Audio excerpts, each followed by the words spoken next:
What's up, y'all? Welcome back to my channel. For those of you who are new, this is Shawty Reads. I am your host, Sydney. Make sure you are subscribed. Make sure you in the comments. Make sure you like in the videos. I think that's all. In today's video, I am going to be going over my 2022, oh my God, it's 2022, reading goals, okay? Just like, it's not much. And then I'm going to be getting into the first book review of the year. I'm really excited to talk about this book because it was a whole moment. It was a journey. It took me a minute to realize that I actually did really enjoy the book, but we will get into that. Let's get into the first portion of the video. So 2022, we're here, we're ready to read. My goal for this year is to read 75 books. Last year, my goal was 50. I made it to 58.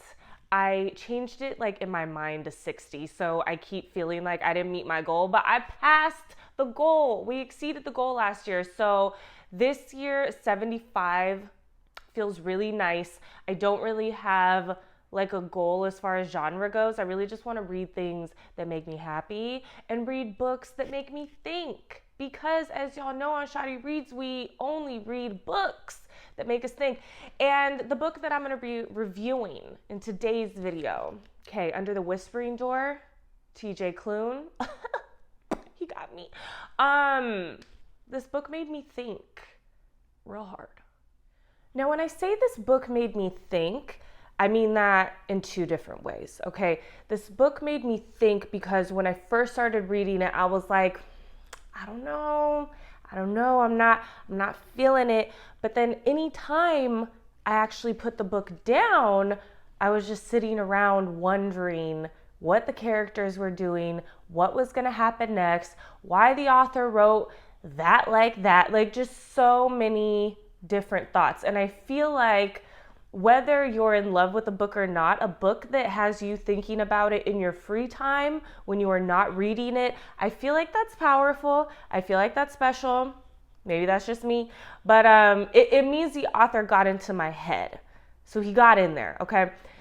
I purchased it the last week of December, and I was like, I really want to finish this. Like, I wanted this to be book number 59, possibly 60 at the time, the way I was thinking. Anyway, so I was really excited to get into this. This is what I was reading like on New Year's Eve, like trying to finish. And then I was like, you know what, let me just actually enjoy this. And maybe that had to do with the fact that I didn't love it in the beginning. I feel like maybe it's because I was trying to rush through, but I mean, who knows? Okay, so synopsis, we're getting there. The whole point of this video, we want the book review, bitch. Anyway, Wallace is the main character. We start off the book meeting Wallace. He's not the nicest man, definitely not the kindest man, and he dies at the beginning of the book. So we're at Wallace's funeral. Wallace looking around like, did the invitations get lost? Okay, 4 people showed up to his funeral. So I really mean it when I say that Wallace is an asshole. And it's funny the way the character written makes you laugh. Okay, we've all met a Wallace before. You don't really think no one's gonna show up to the funeral, but that's the way his life played out. So you meet him, you go to his funeral with him, you go to this tea shop / way station for wandering souls with him. So he meets a Reaper. The Reaper takes him to this tea shop. The owner of the tea shop, Hugo. Okay, Wallace and Hugo are so cute.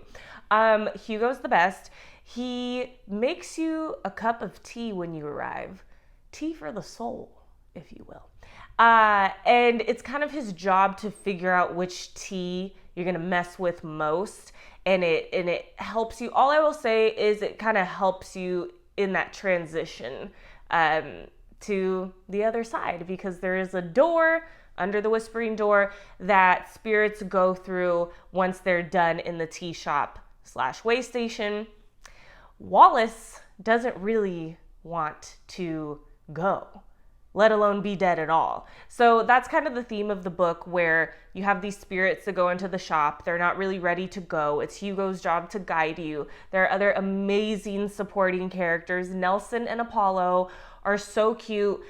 as I'm talking about the book and reviewing it for the first time right now, I'm realizing how much I truly love the characters and how well written they were and how well rounded they were. He really gave them a voice and life. And that's why, so I gave this a 5-star review on Goodreads. When I first started it, I was like, if I could get half ratings on this damn app, it would have been like 3.5. Then I was like, okay, it's a 4. Then by the end of the book, I'm like boohoo crying, it's a 5. Because I went into this book thinking like, ooh, fantasy, fun, fiction, like it's a way station for spirits. Like this will be fun. And it was a fun read, but it was also very spiritual in a way. I mean, we're talking about death. So you're going to think about death. You're going to start asking yourself all these questions. And it's really like the author's note that got me, y'all. Okay, I'm going to read you, like, I usually have a favorite quote in the book, but when I read this line, that's when I was like, 5.5 stars. Give me the half so I can give 5.5. But he says, if you live long enough to learn to love someone, you'll know grief at one point or another. That's just how the world works. And that just really hit me because you can read this book and think of so many different things: grief, death, family, love. And it's so true. Like, we all hopefully get to a point where we learn to love somebody and you are going to grieve them in a million different ways. And I wasn't thinking about the book that way until I read the author's note at the end, until I sat down and thought about, you know, this world of characters that he created and like, what is the true message here? So it took me a minute to get there, but I really, really loved the book. And I would recommend Under the Whispering Door by TJ Klune for sure. When I purchased the book, the girl behind the cash register asked me if I had read The House in the Cerulean Sea. That's the first book he's written, I believe. Now I'm going to let y'all know how many books this man has written. 2 for young adults and 2 for adults. So first was The House in the Cerulean Sea.